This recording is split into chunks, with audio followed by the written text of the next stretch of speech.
Hello, listeners. Welcome to Travel, Explore, Celebrate Life by Veena World. We are your hosts, Neil and Sunila. Travel, Explore, Celebrate Life is a podcast by Veena World where we talk about incredible places, amazing bucket list items, and a whole lot more.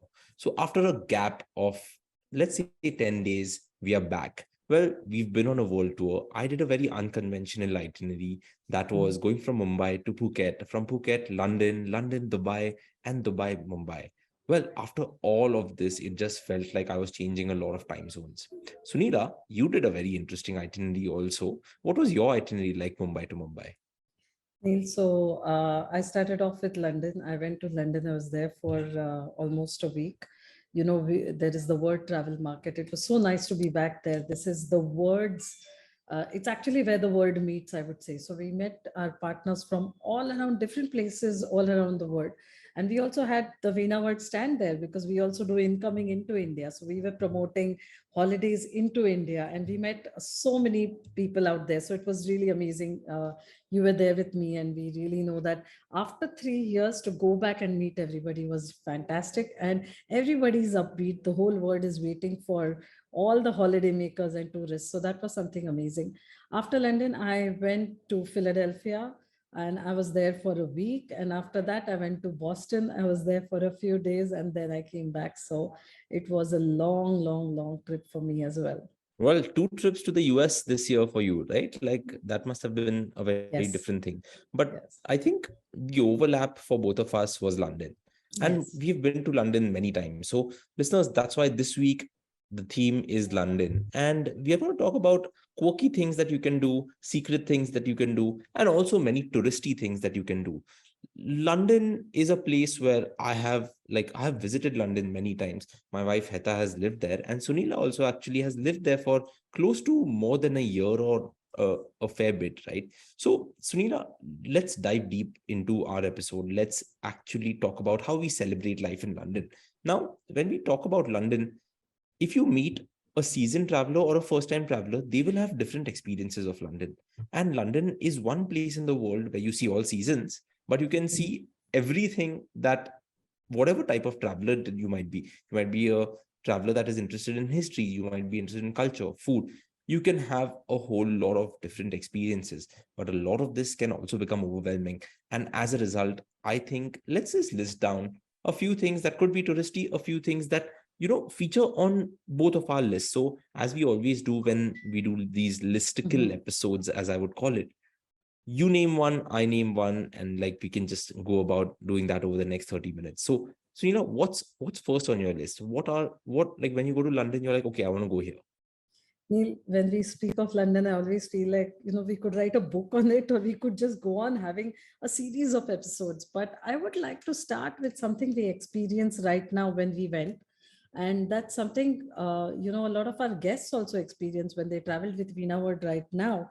And this is another reason why you should visit London and Europe actually all throughout the year. So I'm going to start off with the Christmas lights that are turned on every year around November. And that is really top of my list because it was just amazing. I mean, I remember the very first day we landed and traveling always makes you, maybe the flights and everything with the jet lag, time difference and all of that, but you forget the cold, you forget everything, and you forget how dark it is because as winter sets in it starts getting dark earlier. But I think that's an advantage because one walk on Oxford Street and Regent Street and you forget everything. So like we said, for the first time traveler, maybe just even experiencing the lights on Oxford Street and especially even more Regent Street itself is amazing. And these two streets, they intersect each other. So when you're standing on that intersection at Piccadilly and you see the Regent Street on one end and Oxford Street on the other, and you see both the lights, I think that was amazing. And I saw not just tourists, but also people who live in London. Everybody waits for this because that is kind of, it sets off the whole festive atmosphere and a lot of things to do. Now, one tip I have here, and if you do have more time, if you're on an individual holiday, or if you can just take time somehow, then just walk off the streets a little bit and get onto Carnaby Street. So Carnaby Street is just off, very close to Oxford and Regent Streets. and the decoration and the lights there are just really pretty. So even if you can steal like half an hour in a day and somehow manage to go there, it's amazing. Of course, make sure you're dressed warm and have good walking shoes as usual, and you can really enjoy the Christmas lights out there. So the entire area that is known as Soho, it just comes to life during Christmas and pre-Christmas, I would say. So these months after October, I love November in London. It's just simply stunning. So for me, these street lights, and they have this whole ceremony where they have where the street lights are put on for the first time, and it just goes on till Christmas and New Year. So that definitely is one of my favorite things in London right now. Well, moving on from that, Sunila, the thing that I would like to first talk about is food and food markets. Mhm. And everyone really talks about Camden Food Market and Borough Food Market because both of them are really famous. And when someone goes to these markets, you can get oysters, you can get paella, you can get different types of meats, cheese. If it's in during the winter, you can have mulled wine. All of these things really add to your experience in London. But there is another market that not many people actually go to, and that is Leadenhall Market. Now, Leadenhall Market is a place near Aldgate, and it dates back to the 19th century. And many say that this has been around for the 14th century.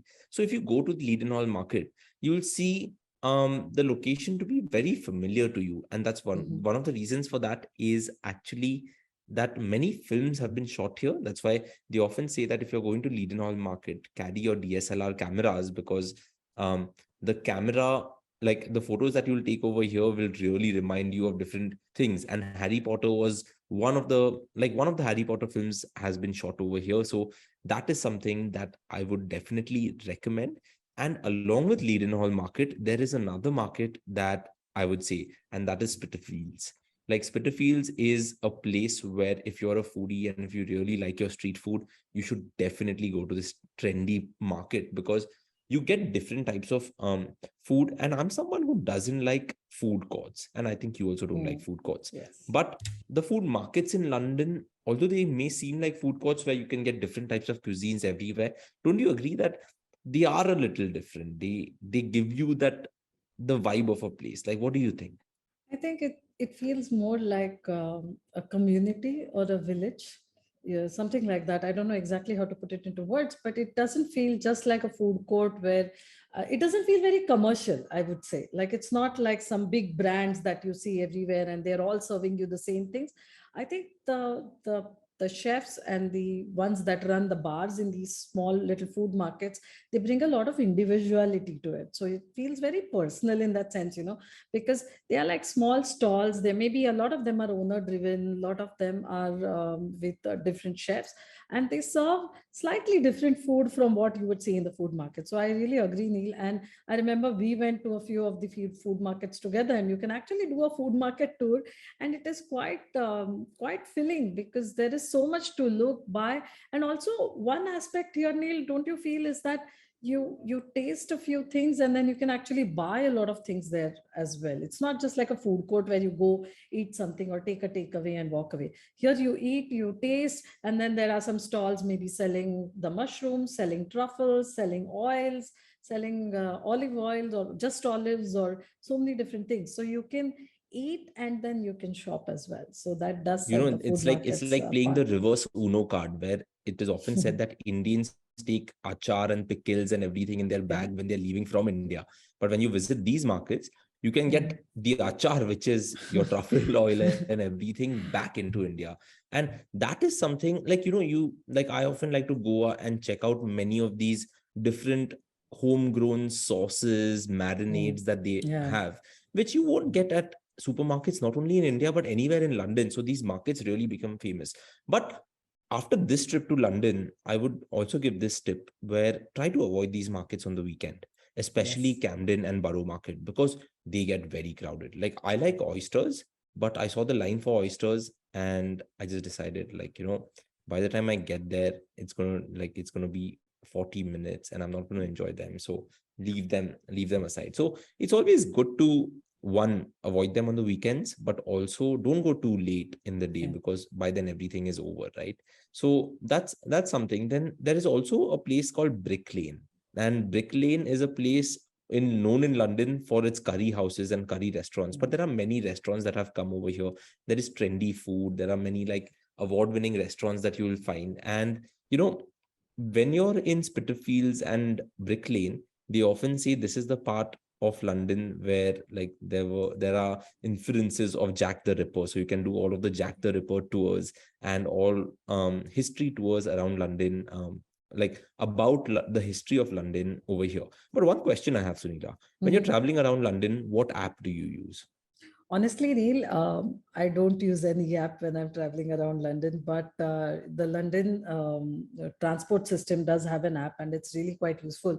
But they also have a journey planner, which I just tended to use. I don't use it because I used to live there and I kind of know my way around. But definitely, if a person is going for a first time or the second time, also, it would be really useful to use the app of the TFL, which is the Yeah, Transport for that's City London. Mapper. Yeah, the city map. I Yeah. forgot what it was called. But One of the cool things about it uh-huh. is that we, of course, we use the underground everywhere, right? We Yeah, use the yeah. metro, that is called the underground in London, Or the everywhere. tube. Yeah. Yeah, the tube, right? Yeah. And when you use Google Maps will tell you go to this station, take this and all, and then hop off at the station. City Mapper is so intuitive that it tells you which part of the platform that you should stand on, so that the time you get off at the next station, you have to walk lesser than what you would otherwise have to. And I thought that was That is just out of this amazing. I world. think I should start using that app because this is simply amazing. And that is actually Because one of the points that comes to mind when you get down the stairs or the escalator and then you're wondering which way should I go, so that and you're often changing trains, right? You're often changing trains there. That's cool. No, you're changing trains, and the most amount of time that you spend like commuting is walking from one platform to another, or you're changing lines. So I literally enjoyed using it this time. Heta told me about it and I was like, oh wow, like goodbye Google Maps, because this was incredible. And one thing that is great about London is the fact that they do their public transport really well. And the new Elizabeth line that has cut through the city, oh wow, like that, it's just incredible. But okay, what's next on your list? Neil, you were talking of food, and I thought I just want to add one more place that most people would like to go to. And definitely, if you're talking of food, this is something we should try, and that is the English breakfast. The English breakfast is quite popular as being like a full breakfast. And usually, if you have a proper English breakfast with baked beans and eggs and mushrooms and tomatoes, bacon maybe, then you really don't need lunch for that day. If you're walking around a lot, you'll be hungry by dinner, but it is quite a full breakfast. And one of my favorite places to have a breakfast or like an eggs Benedict or whatever really is the Serpentine. And the Serpentine is a 40-acre lake within Hyde Park. So, if you're traveling to London and if you have time, and especially in summer, it's much nicer, I would say, during spring and summer. But it's the Serpentine Cafe and Bar is right by the lake. So you can actually sit down there by the lake and enjoy this beautiful view right in front of you. And the bar and kitchen has a big, wide variety, really tasty snacks and an amazing view. So that's something you shouldn't miss if you're there. During winter, they tend to close early. I think by 4:30 they close, but they open at 8 a.m. So I would say it's a great place to have breakfast. And, there's an art gallery nearby. So the Serpentine Art Galleries are close by.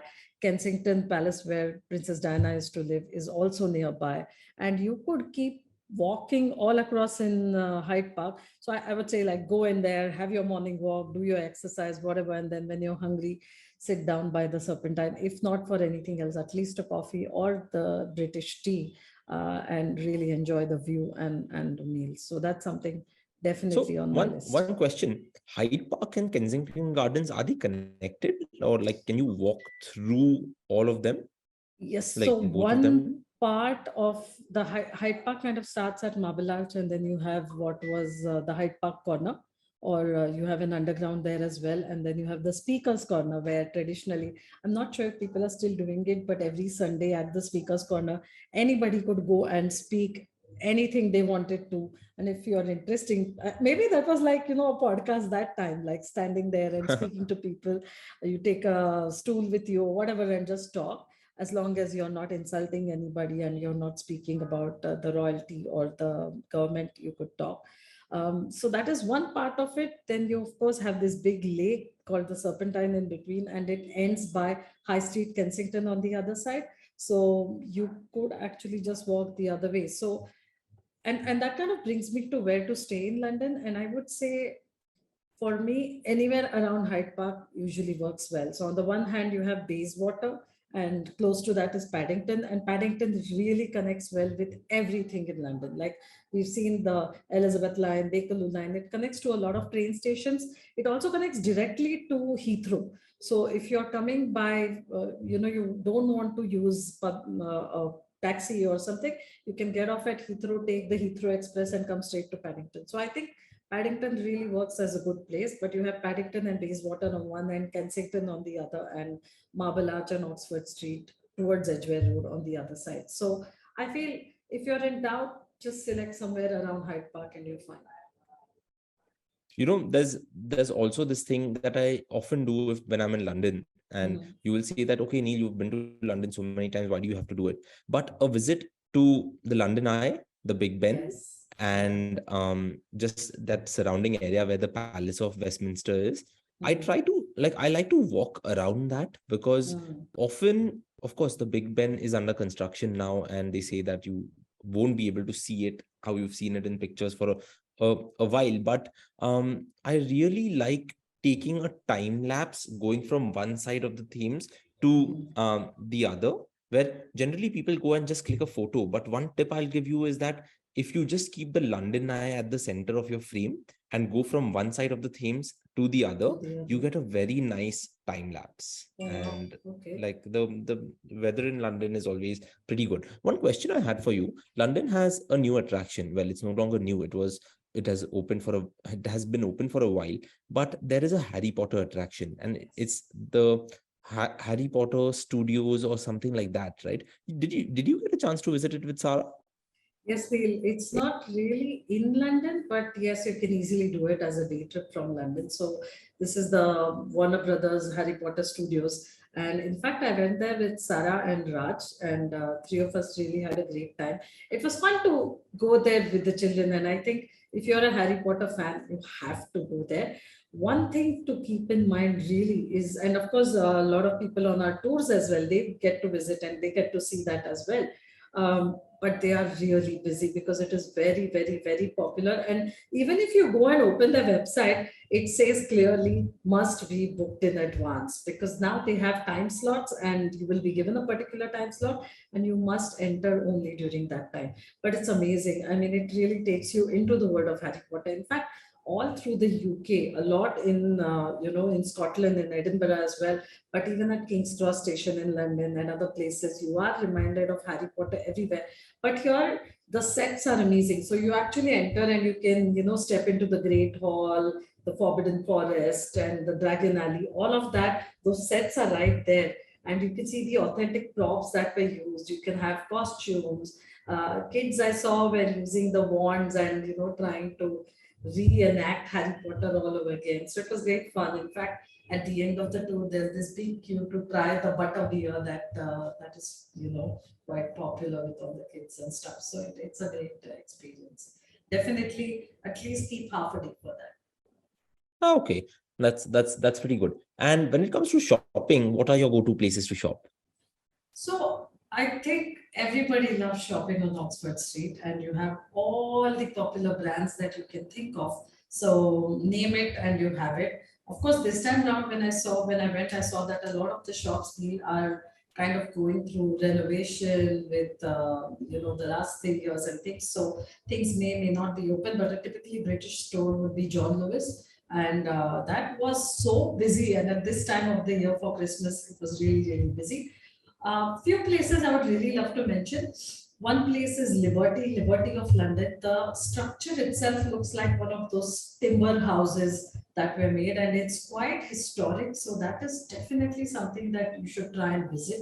If you want high-end shopping, then Harvey Nichols or Fenwick is a very good place, and Bond Street and New Bond Street. In fact, I just read yesterday in yesterday's paper that New Bond Street, the rental there is the second highest in the world. So it tells you that only the luxury brands can be there. But if you want to see all the luxury brands in one place, then that is a place to go. But if you really want to feel London, and that's something I like to do, whether I want to shop or not. But if you want to experience what is typically British, and you want to come back home with something that is very, very British. Like typically we go to these shops and we buy clothes or souvenirs or other things, and they could be made anywhere in the world. But if you want a taste of the British style, then I would say go to a place called Fortnum and Mason. And Fortnum and Mason is on Piccadilly, on the main street. And Fortnum and Mason, they are known to kind of supply a lot of things to the royalty. So to the king and the queen and all of that. And you can buy some of the best biscuits, some of the best, so small things that you can actually pick up to come back home with. But everything and anything that you have in mind, you can do here.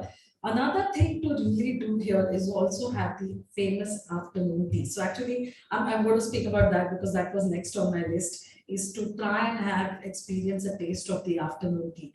And afternoon tea, the tradition as we know it goes back to more than about 200 years ago, when people started getting hungry in between lunch and dinner and they wanted something.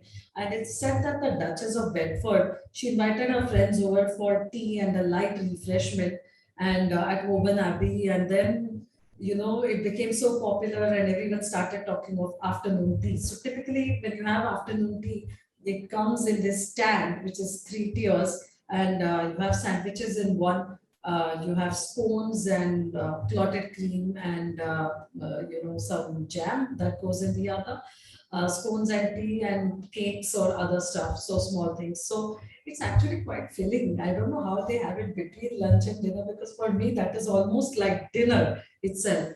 But you can have afternoon tea. Some of the other places that are really popular, and you'll see this in many different, even smaller cafes. But some of the luxury, hotels that are famous for afternoon tea are the Strand, the Ritz, and Fortnum and Mason's, the shop itself. So you can go in and celebrate something, especially at these places as well.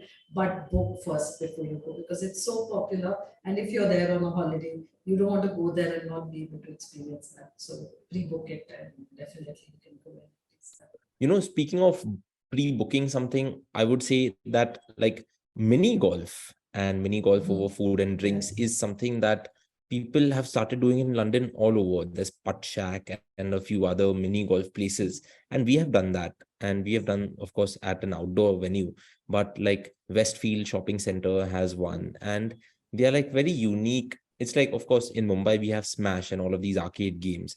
So they've turned mini golf into like this game with technology involved. And I think that is something that is definitely something that is always on my list, but I have very basic things also on my list. Like, we don't have Nando's here in Mumbai, so Nando's is often on my list when I go to London. And my friends in London, they really don't like it, because they're like, oh, why would you want to go to Nando's when there are so many other meals? Which brings me to the point that if you have a bad meal in London, you feel like, and I've often heard you say this, you say that you cannot waste a meal in London. Now, if you cannot waste a meal in London, then of course we did the Chinese hot pot this time, and that was a very good meal. But what are some of the tips that you would say that, okay, steer clear of these cuisines, or don't go to the tourist traps, or like what will you follow as a traveler? Like what are some of the things you'll follow, being like, okay, these are the restaurants that I should avoid, or these are the restaurants that I should definitely have on my list? What are some of the things that you do before picking a restaurant? I think the problem in London, it's a positive problem, that there is just too much choice. There are too many options and too many places to go to. So I think it really comes down to choosing, and like we make an itinerary for sightseeing, with London, you can actually make an itinerary for food as well, right? Like you really have to plan your lunches and your dinners and your breakfasts and whatever it is that you're going to have, or an afternoon tea, for example, because there are just so many options and so many things to do. And like we were speaking of pre-booking, pre-planning, and ever more so after the lockdown and things have opened up, that overall I would say you must book early. I would say the first thing to really do is to plan and book, because even this time round I saw we wanted to go to a Greek restaurant and we went to I think it's called Meraki. I was meeting my friend and she booked it, but she called me and she said, "Look, we decided to meet late, but can you please come by 6:30 because they are only giving us time from 6:30 to 8:30." So right now in London, I think there are fixed slots. So unless you book early, you will not get. So that is definitely my first tip, is to plan. Certain areas are known for certain cuisines. So again, that is something, it depends on what interests you. For example, if it's Lebanese food, then along Edgware Road is where you would go for Lebanese food. Angel and Islington has a lot of Spanish tapas bars and Greek food out there. So again, that is somewhere, some place that you would go to. Indian restaurants are all around London. And in fact, I think a lot more people from London and the locals are going to these places rather than tourists from India, of course. So there is Dishum. In That fact, that classic fight, that chicken tikka masala is yes, from the owned UK, by and of whom? course it is, but yeah, that's a very different recipe to what you really get over here. Right, right. Hmm. So I noticed that, like when we were at the World Travel Market, in fact, I met our partners from France and I met our partners from Belgium. And all of them, in fact, said that today, I think I will go and have my meal at Dishum. Dishum is one of the popular restaurants for Indian food. And he said, "Do you know Dishum? Like every time when I come to London, the first thing I do is I go and have my meal there." So it's funny, and it was really interesting to see a French man coming to London to have Indian food. Whereas for us, maybe for me, whenever I go to London, I need at least one visit to Chinatown because I really enjoy Chinatown in London, and it's right in the center of the city. So there was a particular restaurant, New Harbour City. I think they changed the name now, where I was going since the last 20 years. So every But year I would go back in there then, and do Sunila, that. So it was amazing. back then we didn't know about Yes. Chinese food all that much, right? Right. We would go like, Right. okay, chalo, dim sum khana hai, dumpling Yeah. khana hai, and we would go for that yamcha brunch. But over a period of time, I've realized that when you're in Chinatown, there are so many different things that you can try. You can do Yeah. a yamcha dim sum brunch. True. You can have roast duck. You can True. have something called Sichuan cuisine, which is like spicy fish and chili Yes. oil with steamed rice. And you have like great vegetable stir fries that accompany that. Then you can, of course, have the hot pot that we had. I mentioned, of course, the roast duck. Then there are multiple things that you can just have, which is like a completely different thing, right? Like True. to And just going. coming back to your point, Neil, about what to avoid, I would say look at the decor of the restaurant a little bit. Sometimes when I feel the restaurant tries too hard, like a Chinese restaurant that puts up too many Chinese things on the walls and something, maybe is a tourist trap. Maybe that is something just to make you sure that it looks like that. And also look around. If you see more locals, definitely the place is really good rather than just tourists that are coming in again and again to taste that. So that's definitely something I pay attention to. Speaking of Chinatown, we found as in Heta introduced us to this cocktail bar, which is called OPM, and Okay. that is like 2 or 3 levels. Incredible place. Like if you're in Chinatown, if you want to go for a nice cocktail or a mocktail, or just find like a very nice speakeasy bar, as we call it, then OPM is something that is there. So, of course, we've spoken for 30 minutes now, and we could go on talking about London. Three things, I wanted to ask you this: three things that you still haven't done in London that are on your bucket list. Like, what could you think of just off the top of your head? You don't need to probably think deep or anything. Yeah. Wow, that well, I haven't been to the Shard. The Okay. Shard opened a few years back, and that is like an observation deck. I am not a big fan of observation decks, so I tend to, of course, I like to go and see them and I see the place. But like the London Eye was something I really enjoyed when I went there. It takes you in this whole circle of London. It takes you around and it looks like a merry-go-round, but it is so much more because a bird's eye view of London is just amazing. And if you're lucky and it's a clear day, You mean a then Ferris wheel, not a merry-go-round? yeah, sorry, a Ferris Huh. wheel, a Ferris wheel, and not a merry-go-round, because obviously you're going up. So I really enjoyed the London Eye, and I think also because it's moving. Because typically, otherwise, you go on observation decks and you just go up by the elevator, you look at things, and you come down. But with London Eye, it's so much more interesting when it is that whole circle, and you can see all around. I think that is amazing, right? So having done that, somehow I have not been to the Shard, but the Shard does have a really nice hotel and bar. So maybe the next time I'm down there, I will definitely A go in cocktail and costs about 35-40 pounds over there. Let me exactly. just tell So you you that. have to plan Yeah. it right. You really Yeah. have to think maybe you're It's quite celebrating expensive. something. Yeah, it's quite expensive. So you really have to think about what you're going to be doing. Um, I have been to Little Venice, which is in London, but I've not really had a chance to be on the barge or on the boat and go in there. I must say, I've also done the Thames River dinner cruise, and it was really quite enjoyable. It's quite fancy, it's quite expensive. So if you have something to celebrate, it's a nice thing to do because at night, illuminated London looks amazing. But Little Venice by the day is really quite pretty. So I have gone in there because I used to live there, I used to walk around everywhere.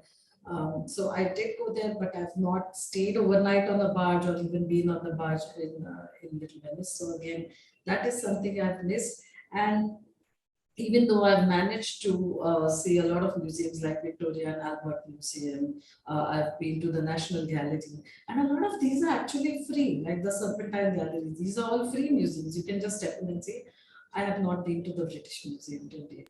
So, in spite Well, of there's the living British there, Museum, so there's the National History Museum, yeah, Science Museum.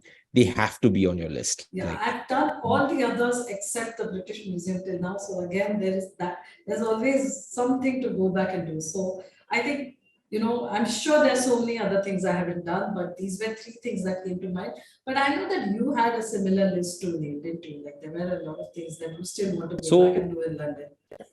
So you mentioned the Shard, right? And of course, you mentioned the London Eye, but a place that gives you a good view of London as a city and gives you a good 360-degree view is Sky Garden at Aldgate. And this gives you a view of the whole of London. It's on the 34th floor. There's also a botanical garden around it. So that's something that I've had on my list. Speaking of secret places, there's a secret, I'll not say secret, but it's a hidden bar, which is the Mayor of Scaredy Cat Town on Liverpool The Street. name itself sounds so interesting. Yeah, exactly. Yeah. So you have to go in here. You have to find, like the waiter will ask you where you are, and you have to remember that you are at the Mayor of Scaredy Cat Town. And once you say that, then you're directed to a fridge. And once you open the fridge, it's where like whatever apparently that's what they say, that this is where the hidden bar is. So that has also been on my list. And there's also another thing that has been on my list is the Greenwich foot tunnel. Now they say that this was a tunnel which is an underground tunnel which was opened in 1902. When you're down there, it's very echoey. It's very cold because you're in that tunnel, and it's like a proper wind tunnel. And if you just look to the other end, you can't see the end in sight. But if you walk the length of the tunnel, you realize that where you got in from and where you came out, you actually went below the River Thames. So that has been on the list. And finally, there is another place in Greenwich only, which is called the Tulip Stairs. Over here, you have to go to the Queen's house, and over here, there's a beautiful spiral staircase. Now, this staircase is said to be the first centrally unsupported staircase in the whole of England. And it is often said, if you just look at photos, this is the prettiest staircase in the world. So yeah, these have been on my list. And of course, many restaurants and many things to try out, because I want to try out Ethiopian food the next time I'm in London, because apparently that's really good. Israeli food has been on the list for a long time. Haven't been to Israel, so that is also something that is on the list. But yeah, that is London, I guess. How would you like to end it?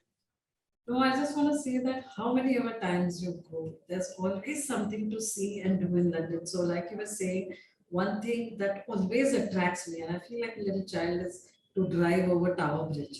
When you're driving over Tower Bridge, it's just amazing to even feel that the bridge is historic. It's so pretty, and you can actually go in there and see it. So whether you're on a hop on a pop bus, whether you're on a Veena World group tour, whether you're going by yourself, whether you're traveling by tube or whatever, just to go and to be able to stand on that bridge, and sometimes to even stand by the river Thames and see the bridge being opened for big ships to pass by.